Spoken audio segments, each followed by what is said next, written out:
Hello and welcome to yet another completely unprofessional unboxing. Scott here, and I'm back again with another unboxing of one of my things that I got from Gen Con, part of my Gen Con haul, so to speak. So, as promised in the last video, the next thing I'm going to be looking at here shortly is the Cyberpunk Edgerunners Mission Kit.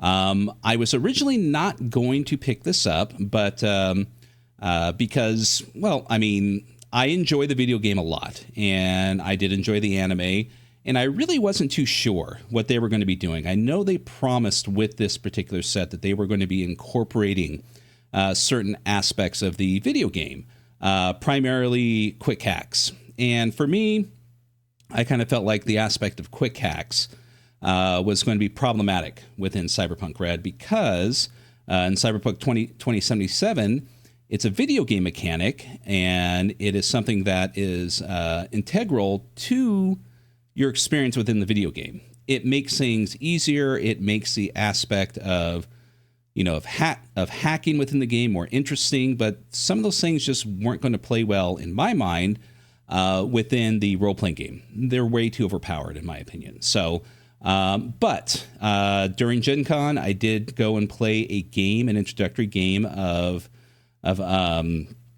Castle Falkenstein, and enjoyed it. Had a good time. And as I was about to leave, I realized that not necessarily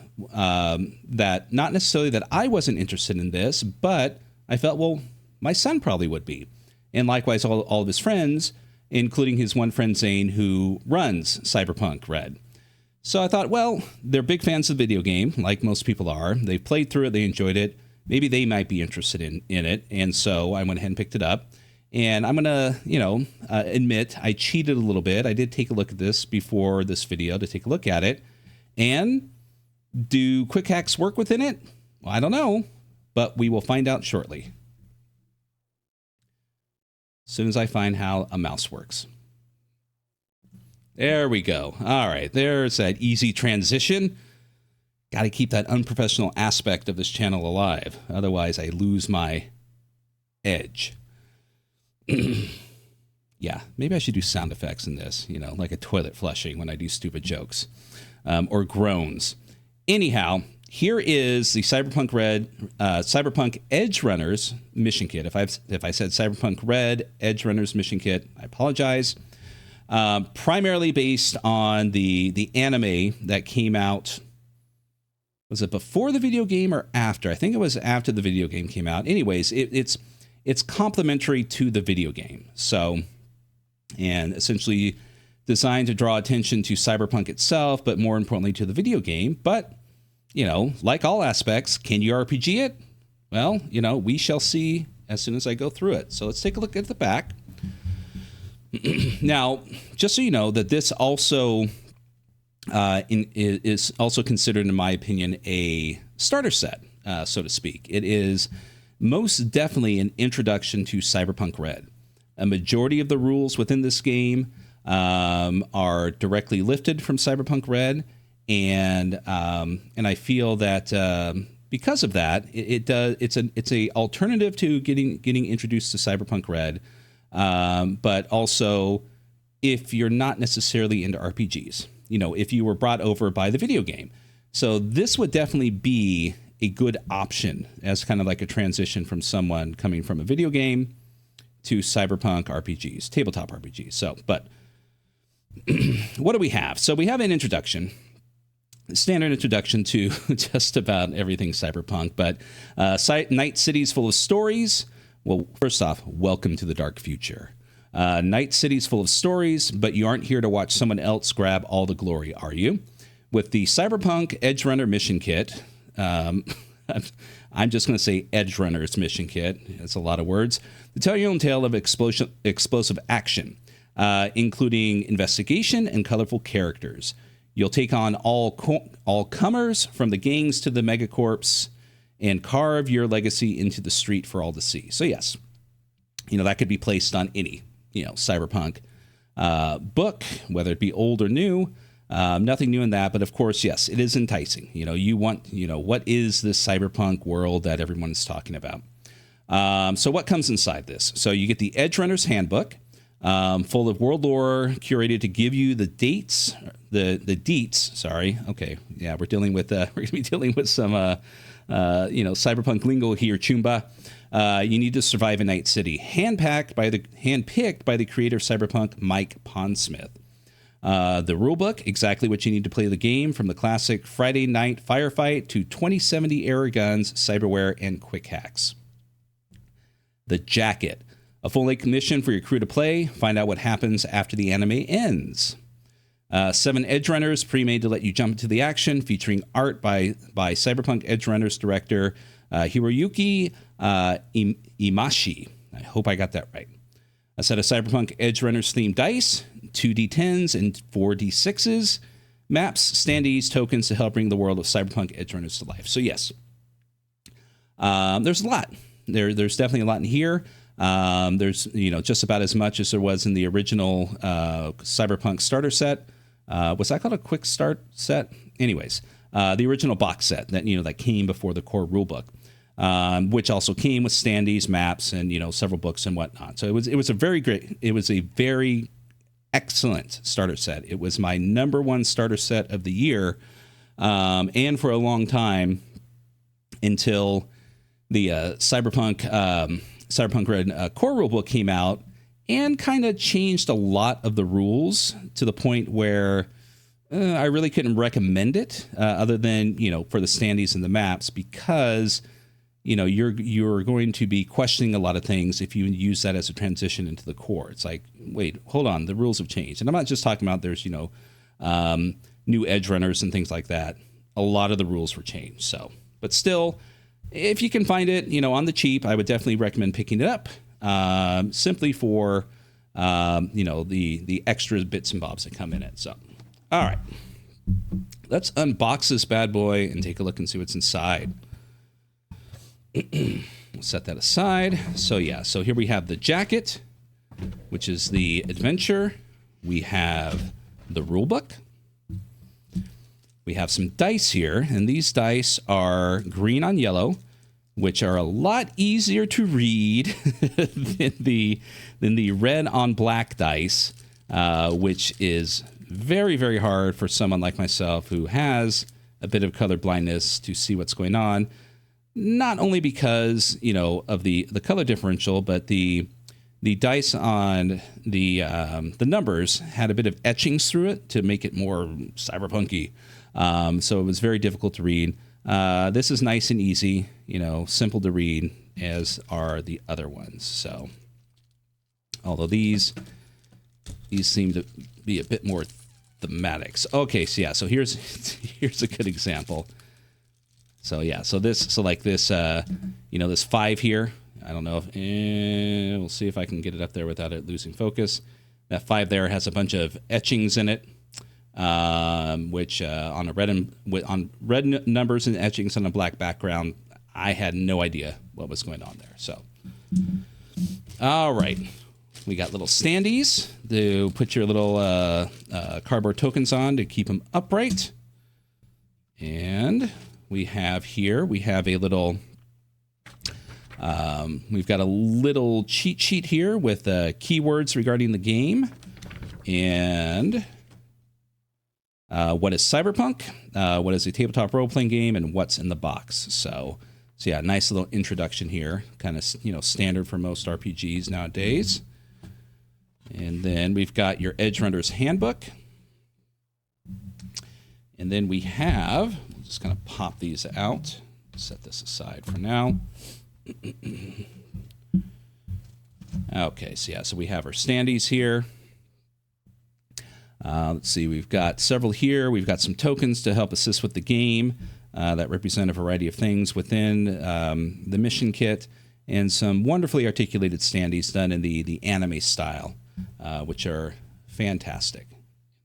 I love cardboard standees. They're a great alternative to miniatures. They're a lot more sturdy than printing out your own paper flimsy ones, and they're a lot more easily identifiable than using little things such as if you're using dice, or you're just using anything like little glass baubles or whatever. We've got a map of Night City. Again, not quite as detailed as the map that comes with the role-playing game, but it's very easy to read. The locations stand out and are, pertinent by the different locations and sectors within Night City, and reflect, the aspect of the, the video game more than, than what now represents Night City in the current incarnation. Throw that aside. A lot of little wonderful tactical maps, double-sided, which the good things about these is they definitely can be reused bit by bit. So, obviously these represent aspects within the adventure, but, they are pretty generic and reflect the cyberpunk aesthetic that you can use them again and again and again if you need to. And then we have our pre-gens. So we have Connect, who is a fixer. We have Insurance, who is a med tech. We have Blue Screen, who is a netrunner. We have Wrench, who is a nomad. We have Thorn, who is a rocker. We have Hardpoint, who is a solo. And we have Maven, who is a tech. So it does have, I believe the original starter set had all of these except the med tech. So there's one more way to experience Cyberpunk if you're not looking to go all in on the core rulebook, but still want to expand your knowledge of it before going all in, which the starter set had several good examples, but I don't think it had as many here. I know it definitely did not have the med tech. So let's take a look at the books. So let's go ahead and start with the Edgerunner's Handbook. Ooh, where are we out of focus? What's going on here? Woo. There we go. I forgot to turn focus off on this damn thing, so bear with me. Shout at the screen if it's out of focus. I'm sure I'll hear you. All right, so view from the edge. So the artwork within here is going to be pretty much everything from the anime, which there should be recognizable to those who have seen it, but enough variety in here to kind of still garner your attention and entice your imagination. So a lot of these things are old hat, but it's still, again, I treat this very much as an introduction to Cyberpunk and a starter set. So key aspects of being an Edgerunner, as some of you may well know, is style over substance, attitude is everything, live on the edge. So it goes through the various rules here with a nice bit of detail, and it looks like it also gives you examples of these various characters who I think are exclusive to the anime. No, it's also part of the video game, because for example here we have Pan Am Palmer. Was she in the anime? I don't remember. But yeah, so it's going to give you examples of people from the video game who you can associate with these various descriptions, and nice succinct descriptions here. We've got a bit of cyberpunk history regarding from the 1990s up to, I believe, 2076. Yeah, the Arasaka and Militech situation and the terrorist attack on the corporate center of Night City. So then it goes into even more details, the history of the technology within the game, and then the details of the type of cyberware, detailing things such as internal, external cyberware, differentiating between those, Borgware, full body conversion, things such as cyberpsychosis, the net itself, other technologies, things such as brain dance, which definitely plays a key part within the video game, and other aspects such as weapons. A bit of details on Night City itself, a bit of history about it, and then the different areas such as the city center, Pacifica, along with notable locations that you can mock up and utilize within your game. And then we have the players of Night City, the various people that protagonists and antagonists, the Mega Corps from Arasaka, Kuroshi Optical, Militech, and so on.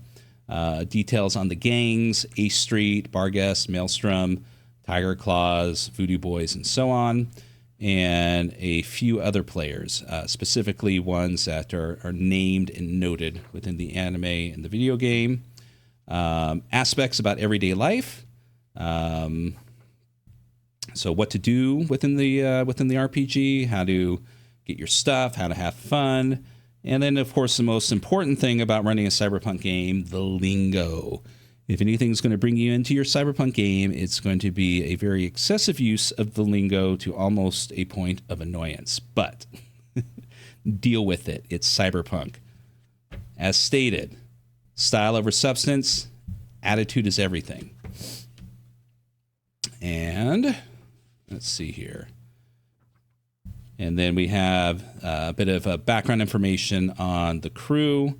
Adam Smasher plays a part in this particular adventure, and also the other pre-generated characters, along with a bit of history, and a neat little rules reference on the back. So this is nice to have. So this book, I believe, they all have a bit of different things, from quick hacking reference and beat chart. So beat chart for your adventure. So we'll get to that shortly. So that is the Edgerunner's Handbook. Now the rule book. Now this is the one that deals with net hacks. So, but before we get to that, it's going to go into the various details of the skills and whatnot within Cyberpunk. I haven't gone through this in any sort of excessive detail, so I couldn't tell you if there's skills that are specific to this particular version, but they all function just the same. As far as the rule system is concerned, if there are dealing with skill resolution, skill checks and whatnot. So you do things. You add your relevant stat plus skill and roll a d10 and compare it against the results of your opponent. This is an attack. The defender gets on the relevant stat plus skill plus 1d10. The result of your opponent's stat plus skill plus 1d10 die roll is also known as the difficulty value. And that's what you need to do in order to succeed. So in order for you to succeed, you will need to beat, not meet. You must beat it by at least one. So there's no ties within the game. In order for you to succeed, you must beat it by at least one. So it goes into details here, dealing with exploding dice. If you roll a natural 10, you get to roll another 10 again and add your results to your first roll. Only once, though, mind you. They don't keep exploding. Likewise, if you roll a 1, things get subtracted. Other things within the game, the rule of cool, of course, applies very much so within Cyberpunk more than any other games, in my opinion. It goes into details in here. So again, I'm not really gonna read through a lot of the aspects of this. I believe I think I've got another video on the starter set, and likewise the core rule book, which kind of talks about the rules and the system within the game. But just know that what you're getting here is a great introduction to Cyberpunk Red, and it goes into more details, and it is better laid out, better described than the original starter set. Stabilizing and healing, dealing with face downs, and so on. So yes, you're getting a full game here without question. You're getting a full game. You can run Cyberpunk with this and have a lot of fun for quite some time, and not be too concerned with all the other details that are within Cyberpunk Red until you get to that point within the game. So what it does here is it does give you a bit of it does give you a bit of agency with your pre-gen characters, choosing their cultural origins here. In things such as their personality, personal style, motivations and relationships, family background, so on. So you don't get character creation, but you get customization within here for your pre-gens, which is nice, which is a nice aspect to tailor that life path to something that you actually want to play. So And then we're dealing here with the 2070s in Cyberpunk Red. So these are dealing with certain aspects that I believe roll within the realm of, how things are done within the anime and the video game. So things such as neural ports. This is an important aspect. During character generation, every character can choose to install a neural port cyberware. If they do so, it is free of charge, costs 0 humanity loss, and doesn't lower maximum humanity. All of which represents a character's lifetime of experience getting used to it. Oh, and if they want to install any non-medical grade cyberware, they'll need a neural port first. It's a requirement. Now, the neural port plays a key role in this aspect. Role tweaks. In the 2070s, fixers gained the ability to source expensive items on a piece-by-piece basis. Even when they are otherwise unavailable, starting at the operator rank of 1, and so on. Execs, medias, and rocker boys gain the ability to source expensive items on a piece-by-piece basis, even when they are otherwise unavailable. Netrunners gain the ability to quick hack cyberware as part of their interface. They gain access to all simple quick hacks at interface 1, all standard quick hacks at interface rank 2, and so on. So, expanded availability. By the 2070s, scarcity is over for everyone, but it is more over for the rich and powerful. So humanity update. In the 2070s, life may have gotten back to normal, but the world still sucks. Use everything in this box. Yes, got it. Will do. Okay, quick hacking. Here we go. So quick hacking cyberware using the full Cyberpunk Red rules system is a bit more involved than how it is presented in the Cyberpunk Edgerunners Mission Kit. Yes. Pay attention and note we'll be covering all other changes to the 2070s net running, like deep diving in another product. Netrunners can perform quick hacks on cyberware using the system outlined earlier in this book. Set that aside. My phone is buzzing and it's driving me crazy. So range. The range at which a netrunner can quick hack depends on what hardware they're packing. You must be within 6 meters, yards, 3 squares, or 8 meters / yards, 4 squares. If they've got the right hardware option installed, but if the netrunner is rocking a cyberdeck and a neural port cyberdeck port, the range increases to 50 meters in yards. All right, so so this is dealing with things such as security. That's pretty much the same as within Cyberpunk Red. Direct connect net running. It's also you can also jack directly into a link. Dealing with humanity loss and gains. And where is it? Did I miss it? No, I didn't. It's got to be here somewhere. Okay, so guns and ammunition, so on. Hold on. Did I overlook it? I don't think I did.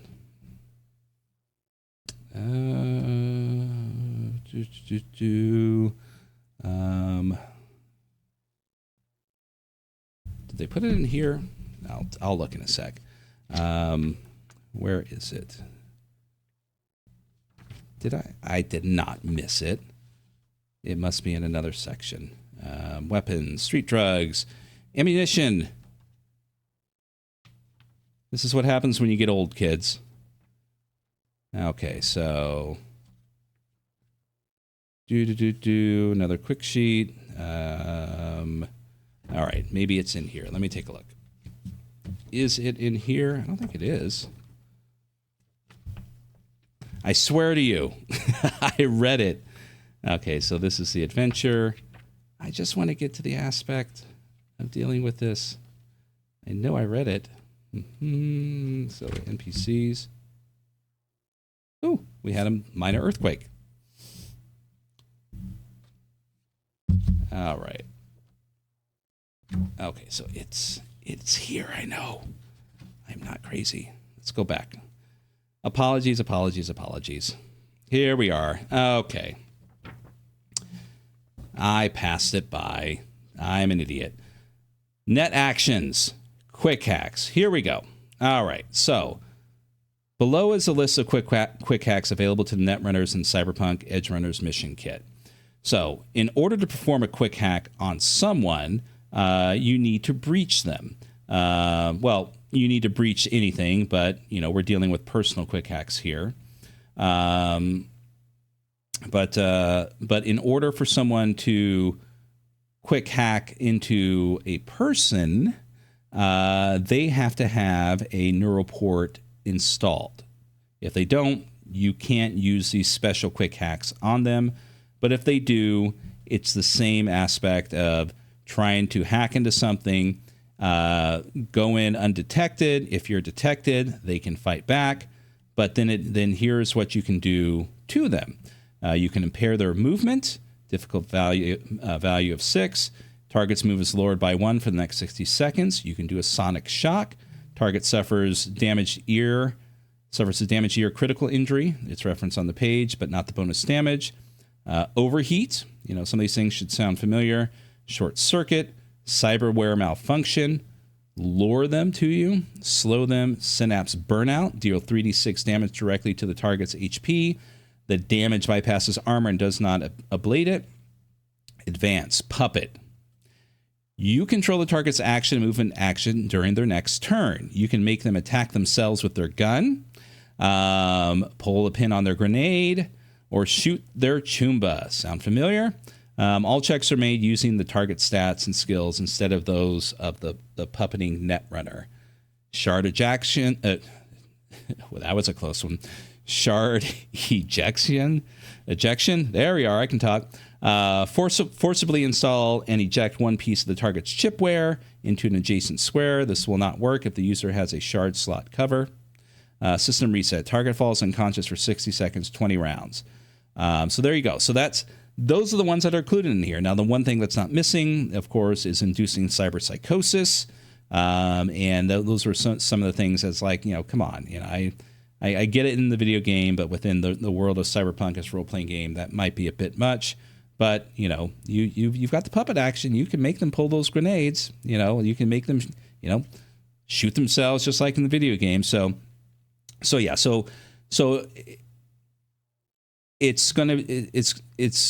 it works. It's going to give you that video game flair, in my opinion, that some people would like to see, that they weren't necessarily going to get within the core, because the RPG is different, video games are different, but this at least gives them some of the things that they would like to see, and not necessarily making it ridiculously overpowered. And of course, there's a fighting chance. So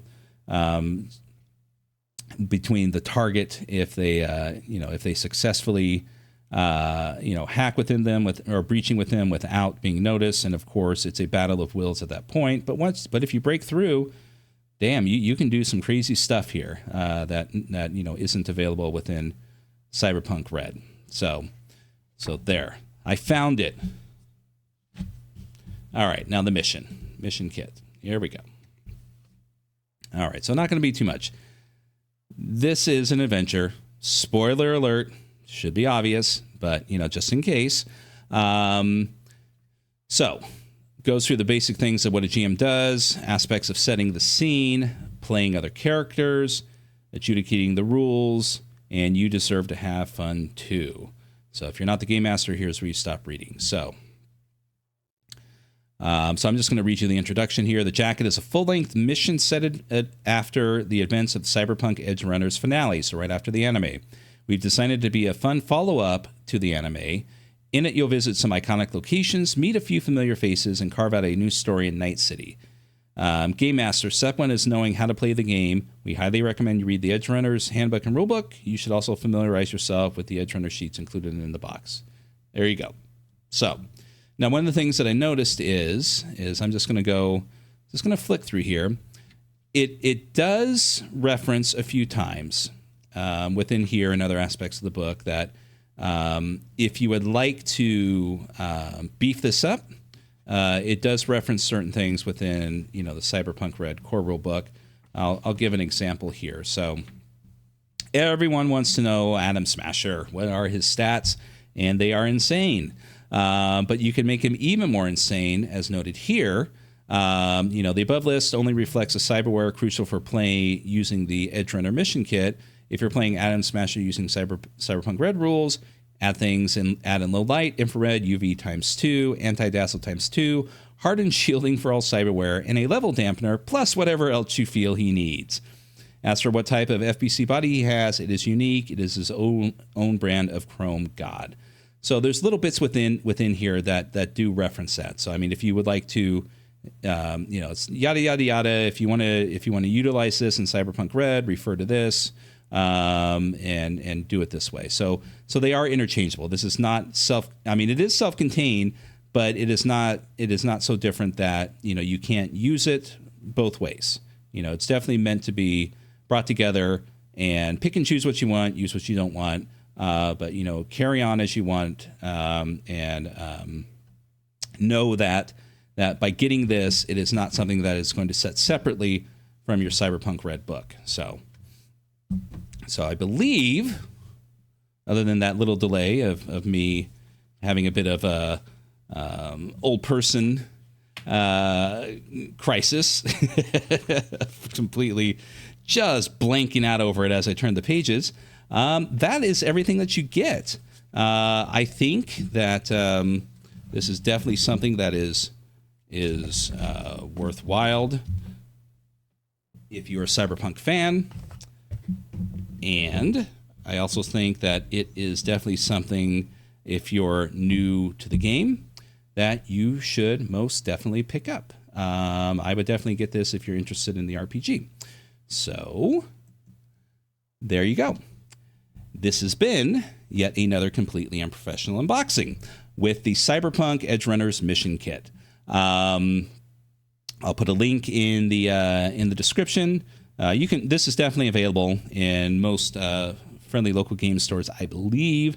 I believe this is already out, so you can pick this up most anywhere. So I'll put links in there. If not, correct me. I do very little research when it comes to these things. These are kind of done on the fly. Like, okay, so kids are at school. Let's get this done. So anyways, yes, Cyberpunk Edgerunners Mission Kit. I really, really like this. I think it's did an excellent job incorporating aspects of the video game and the anime. I'm glad that I picked it up, and I'm impressed with what they've done. But most definitely, one of the things that I like about this is it, in my opinion, even if you don't really plan on using the anime aspects, you're not interested in that aspect, I would still say get it because it is a great starter set and introduction to Cyberpunk as a whole. Right. So thank you for watching. If you like this video and other videos, give a subscribe, give a like, share it, talk about it, send me a message. I try to answer things when I can. We've got other things, other aspects coming. I think there's some other things from the Gen Con haul that I'll be taking a look at. Going to be doing a couple deep dives into some books, some things that I'd like to put the spotlight on. And hopefully once the dust settles, we will get the final episode of my wife taking a look at the covers from Dungeons & Dragons, rounding off the trilogy with the Monster Manual. And also, we got some things coming from Titterpigs. It's a tabletop RPG podcast I do with my friend Keith from Rolling Boxcars. Check out his website for reviews and other things regarding gaming. We've got our live stream that's going to be coming to audio shortly. Keith and I did a video on our YouTube website. Go there and check it out. Just search for Titterpigs, where we did a recap of Gen Con, talked about some things, and also the final day that I had there with everyone else, because Keith had to go home because he was afraid of a big old hurricane. But he made it home safely, thank God. So, and also we're going to be interviewing Brendan Saul. I mean, that should be enough. If you don't know who Brendan LaSalle is, get out from under your rock and go play Dungeon Crawl Classics, goddammit. But yes, we're going to be interviewing him soon, so definitely looking forward to that. So check out Titterpigs for that interview and that our new episode coming out. And I think that's it. So, everyone, I'm Scott. I think I've already said this has been another completely unprofessional unboxing. So that's enough of Orcus Dorkus and his shenanigans. Oh, God. Until next time, take care. And stop.